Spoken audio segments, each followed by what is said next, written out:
Fala pessoal, vamos aí a mais exercício de cálculo volume 2 de James Stewart, seção 15.8, exercício número 15. Vamos ao enunciado.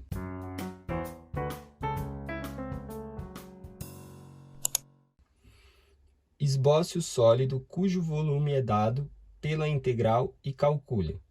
Integral de menos π sobre 2 a π sobre 2, integral de 0 a 2, integral de 0 a r quadrado, de r, dz, dr e dθ.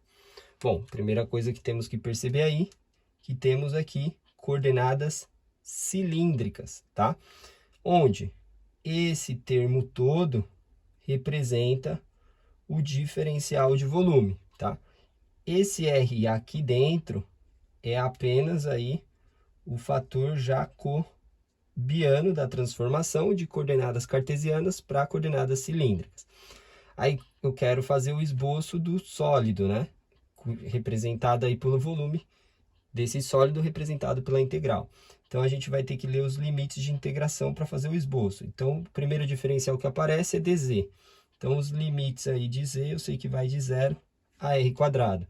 Então, eu sei que a variável z, ela está entre 0 e r quadrado. Aí, eu sei que o limite de r, ele está entre 0 e 2, o diferencial do meio, limite de integração ali da segunda integral.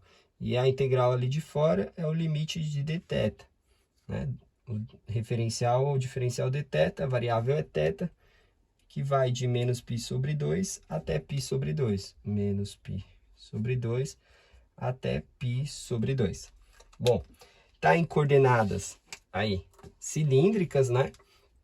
E a gente tem aí que a região aqui polar, como foi dada aqui z, né, a variável z, que está indo do plano z igual a 0 até aí a função r quadrado, que a gente tem que transformar aí para cartesiana, para a gente poder fazer a representação, né, do sólido.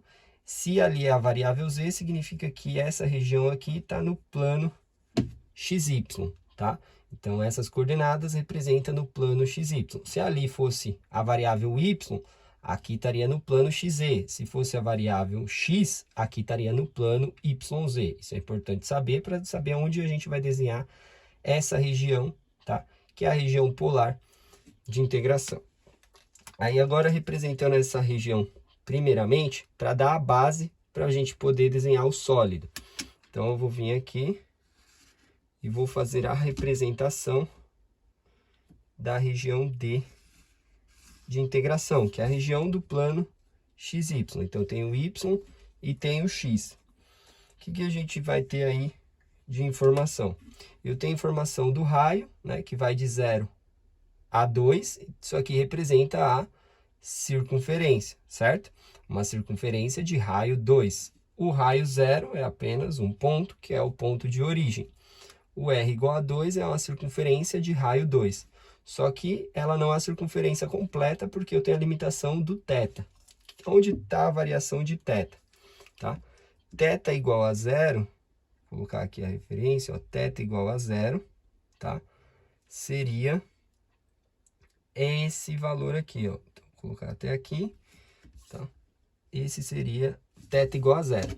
Girando no sentido anti-horário é onde eu tenho θ positivo. Então, até ali, vou colocar a medida aqui, até o eixo Y, que rotacionou em 90 graus, eu tenho o π sobre 2.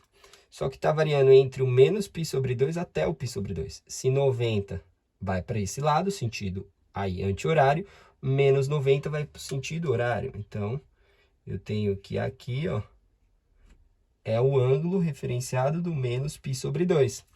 E, colocando aí já a medida aqui de raio igual a 2, aqui é o menos 2, que está para o lado negativo, aqui é o 2 para o y, que é o 2 para o x. Desenhando aí a curva da circunferência, né? Vamos ter meia circunferência apenas, devido à limitação aí, tirar esse coisa daqui, devido à limitação, né, do θ. Então, o raio, ó, como que está acontecendo a variação? A variação começa, o raio variando até 2, começa lá em menos π sobre 2 e vai preenchendo a figura constante, né, o raio de 2, até rotacionar toda a figura, preenchendo toda ela, até chegar no π sobre 2. É assim que está acontecendo a integração da região aí D, que é a base, né? E o Z? O Z a gente precisa transformar. Da transformação de coordenadas cartesianas para polar, a gente sabe que a equação da circunferência é x² mais y² igual ao raio ao quadrado. Então, aquela função de igualdade ali do Z, né? Z igual a e², a gente vai colocar Z é igual a x² mais y². Que figura essa representa aqui em 3D, né? Para quem não consegue visualizar, ó, se a gente zerar o y, z igual a x² é uma parábola. Se a gente zerar o x, z igual a y² é outra parábola. Quando eu tenho uma figura formada por duas parábolas, né, em planos diferentes, forma aí em 3D o paraboloide, tá? Que tem aí concavidade para cima, né? As duas estão positivas. Então, eu sei que eu tenho que desenhar um paraboloide em z, né, que está limitado em cima por um paraboloide, e embaixo pelo plano z igual a zero, que é o próprio plano xy, que está aí na base de 1/4 de circunferência. Agora, fazendo a representação aí do sólido em 3D, né, a gente vai ter aqui o eixo z, tá? Como a gente tem aqui o sólido para o lado positivo de x, para a gente visualizar melhor, eu vou colocar o eixo x positivo para a esquerda, tá? Exatamente aqui no plano da lousa. Então, x para cá. Se o x tem que estar aqui, na condição destro-giro, ou seja, girando no sentido aí anti-horário, a gente vai ter que o y positivo vai estar inclinado aqui, tá o y. Então, x, depois vem o y. Bom, primeiramente vamos marcar aí a nossa região D, que está no plano XY, que é meia circunferência, que vai aí para o valor positivo de x, tá? Então, a gente tem aí o valor positivo de x. Temos aqui para o z e aqui. Então, a gente vai ter aqui o 2, o menos 2 e o 2 positivo para o x. Aqui a gente fecha, a gente que faz a base, né? No plano XY, que a gente já desenhou ali, tá? Da meia circunferência, tá?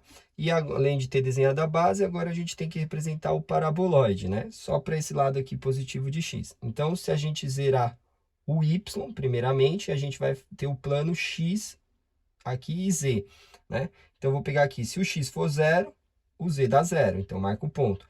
E se o x for 2, 2 ao quadrado ali fica 4. Então, o z, né, vai dar 4. Então, vou vir aqui e vou marcar o valor de z. Aqui é o 4, tá? Então, eu sei que daqui até aquele ponto vai formar uma parábola. Se eu tivesse esse lado aqui, teria o restante da parábola para cá. A gente não precisa desenhar, tá? Aí, agora, isso é no plano XZ. Agora, zerando o x no plano ZY, que é esse daqui, se o y for 0, dá 0, que é ali o vértice do paraboloide. Se o y for mais ou menos 2, 2 ao quadrado, 4.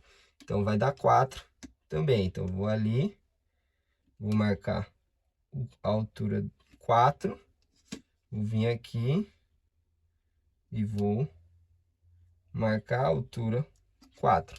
Então, aqui passando desse ponto até esse, eu tenho aqui uma parábola, né? E até chegar lá naquele ponto, a parábola também.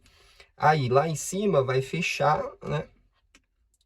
Até porque vai dar a limitação desses pontos aqui.